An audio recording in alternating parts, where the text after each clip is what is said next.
বাংলাদেশের সম্ভাব্য একাদশ মোটামুটি মানে একই থাকে শেষ কয়েক সিরিজ ধরে, খুব বেশি হেরফের দেখছি না। যদিও এবার তানজিদ তামিমের মতো নাম আছে, অমিত হাসানের মতো নাম আছে, তারপরেও টপ অর্ডারে আমার মনে হয় প্রথম টেস্টে হয়তো বা খুব বেশি এক্সপেরিমেন্ট বাংলাদেশ করতে চাইবে না। মাহমুদুল হাসান জয়, সাদমান ইসলাম, মমিনুল, তাদেরকে টপ অর্ডারে রেখেছি আমরা।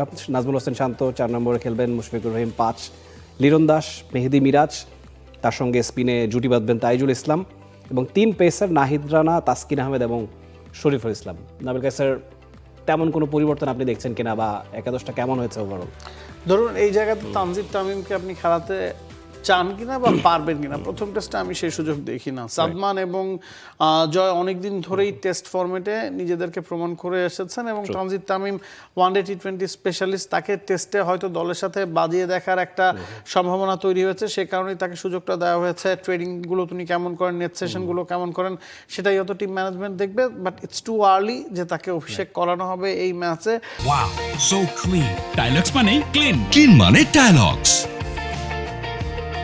এবং আপনি অমিত হাসানের কথা বলছিলেন, অমিত হাসানের আসলে একেবারেই সুযোগ আছে বলে মনে হচ্ছে না, যদি আপনি কাউকে রেস্ট না দেন। আপনি তো প্রথম টেস্টে কাউকে রেস্ট দিতে চাইবেন না। আপনি লিটন দাস বা মুশফিকের কথা যদি বলেন, 6 এবং 5 নম্বরে তাদের জায়গাটা সেটেল, 4 বা 3-এ মুমিনুল, শান্ত, তাদের জায়গাটা সেটেল। মিডল অর্ডারটা বাংলাদেশের সবচেয়ে বড় শক্তির জায়গা, এবং সেই জায়গায় কোন 4 জন খেলবেন আপনি নিশ্চিতভাবে যাবেন। কেউ ইনজুরিতে না পড়লে বা কাউকে বিশ্রাম দেওয়ার প্রয়োজন না পড়লে আপনি অমিত হাসানের ডেবিউ এই জায়গায় করাতে পারছেন না।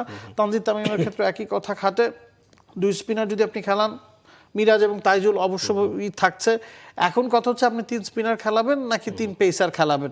যেহেতু মিরপুরের উইকেটটা পরিবর্তিত হয়ে গেছে এবং পেসারদের দিয়ে বাংলাদেশ ডমিনেট করছে, সে কারণে আমার কাছে মনে হয় যে 3 পেসারের দিকে বাংলাদেশ যাবে। তাসকিন, শরীফুল এবং নাহিদ রানা। তাসকিন টেস্টে অন এন্ড অফ, তবে রিসেন্ট যখন খেলেছেন তিনি খুব ভালো করেছেন। শরীফুল তার ক্যারিয়ার সেরা ফর্মে আছেন বললেও ভুল হবে না। নাহিদ রানার ক্ষেত্রেও একই কথা প্রযোজ্য। পিএসএল এর ফাইনালটা খেলেছেন, সেখানে 2টা উইকেট পেয়েছেন, মাত্র 22 দিয়েছেন। পুরো পিএসএল এ তার ইকোনমি 6-এর কম ছিল।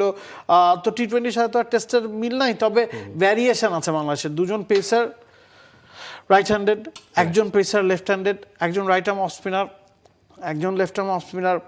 আপনি ওপেন করছেন left hand right hand combination মেনে, এরপরে 2জন লেফট হ্যান্ডার, এরপরে 2জন রাইট হ্যান্ডার। সো ভার্সিটিলিটি আছে এবং ভ্যারিয়েশন আছে। এই দলটাই আমার কাছে মনে হয় যে ফার্স্ট টেস্টে প্রায়োরিটি পাবে। পেসে আপনি হয়তো তাসকিনকে ব্যাক টু ব্যাক 2টা ম্যাচ নাও খেলাতে পারেন, শরীফুলকে নাও খেলাতে পারেন, নাহিদ রানাকেও নাও খেলাতে পারেন। সেক্ষেত্রে সেকেন্ড টেস্টে গিয়ে আপনি পেস ডিপার্টমেন্টে বদল দেখতে পারেন। এছাড়া আমার কাছে মনে হয় শুধু এই ম্যাচ না, 2 ম্যাচের জন্যই এই দলটাই আসলে এই সিরিজে পাকিস্তানের বিপক্ষে নামবে। অ্যাবসলিউটলি। আমরা একটু পাকিস্তানের প্রবাবল 11টাও যদি একবার দেখি, ইমামুল হক, আবদুল্লাহ ফজল, তিনি এই সিরিজে জায়গা পেয়েছেন, ডাক পেয়েছেন।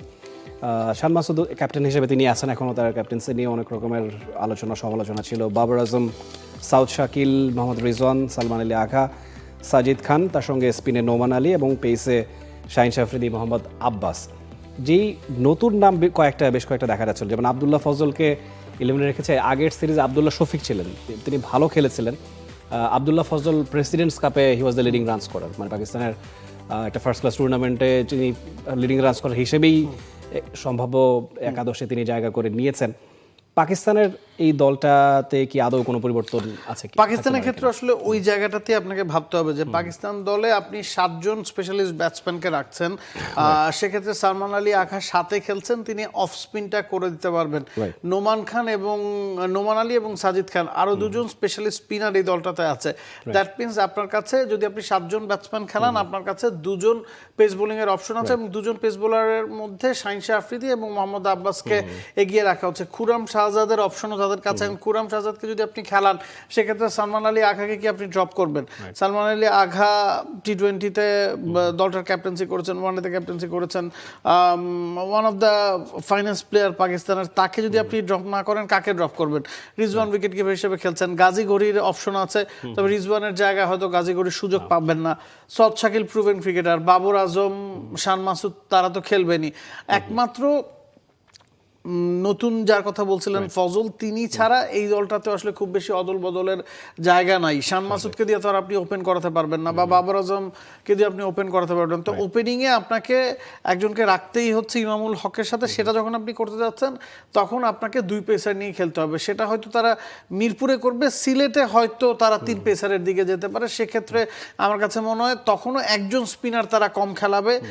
সালমান আলী আগে হয়তো খেলবেন, নোমান এবং সাজিদের থেকে যে কোনো একজনকে সুযোগ দেওয়া হতে পারে। অ্যাবসলিউটলি, আমরা নিশ্চয়ই জানতেই পারবো খেলা যখন শুরু হয়ে যাবে। টি স্পোর্টসের পর্দায় নিশ্চয়ই দর্শক নজর রাখবেন, সিরিজটা উপভোগ করবেন। For more updates, subscribe to our YouTube channel and click on the bell icon. Follow us on Facebook and Instagram. Download T-Sports app to enjoy exciting games and highlights. Visit tsports.com.